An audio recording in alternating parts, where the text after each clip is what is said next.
between the trees on top of the hill in front of us. Oh yes, yes. Now this is called the Church of the Ark of the Covenant, as this place is seen to be the biblical Kiryat Yarim. Now we are going to Beth Shemesh. After Beth Shemesh, they brought the Ark of the Covenant. We will read the story there, but just try to understand that from Beth Shemesh they brought the Ark of the Covenant here to a house of Abu Nadab. Yeah.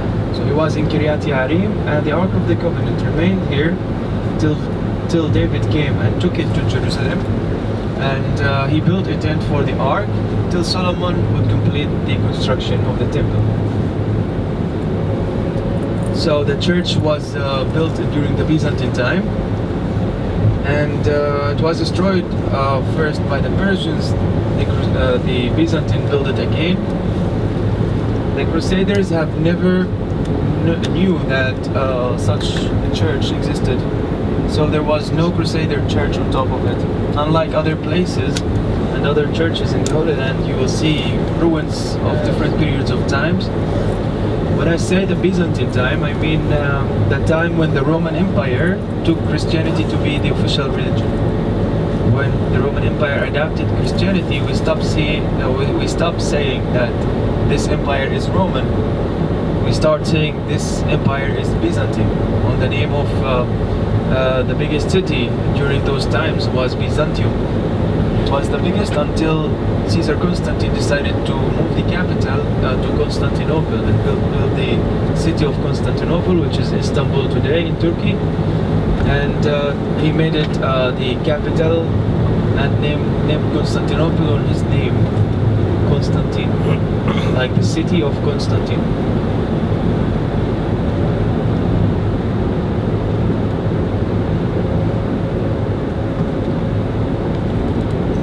So we have the Byzantine time, we have the same people, same Caesar, but different religion, and it really shaped all of the history after that, as it was the downfall for the Roman Empire as a pagan empire. They destroyed all the Roman temples. On top of the temples they started building churches as a symbol that Jesus overcame paganism and the victory of Jesus. So the first churches as buildings start to appear in archaeology and in history only during the Byzantine time. Before that, the early Christians were meeting in places, we call them domos ecclesia, or houses of gathering. As if people would have a big house that is big enough to have, let us say, 15 people, 20 people, he would invite them to his house and they will all worship God together. But it was a dangerous thing to do, as the Romans used to catch the Christians. The Christians were persecuted, and they would be killed either in blood games in the arena, in the amphitheaters or the Colosseum, or they would be crucified, or any other harsh punishment.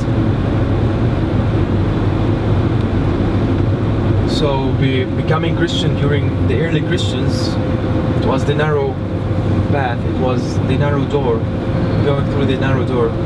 As you don't just change your religion, you are going against the majority of the society. And that, the peer pressure, don't be like that. And in the other eyes, you are the wrong one and not the others. Now, if I was 1 against 10 and I say my opinion is that, then you are the right one and all of the 9 are wrong. So in that point, that was a pressure, but from that pressure we can start to understand how strong their belief was in Jesus Christ, that they went against all odds and becoming Christians and believers and willing to die just for the name of Jesus and their faith in Him. Now here, when they start building this road, you'll see there is a bridge on top of us. This bridge is not for cars, you can see no roads attached to it. This is for the animals. The animals would learn the way that it's safer to cross the road from top of that bridge than this highway. And it really served good.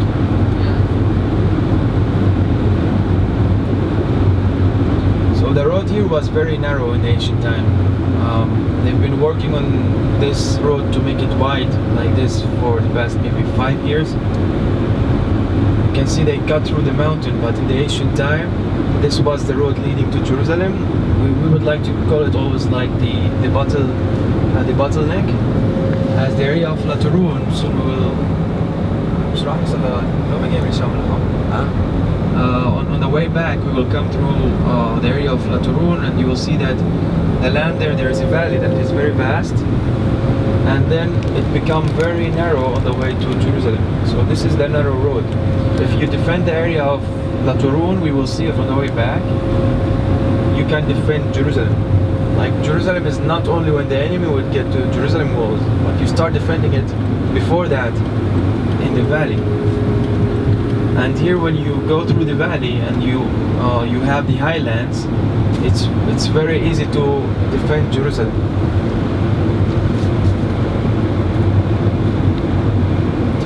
And this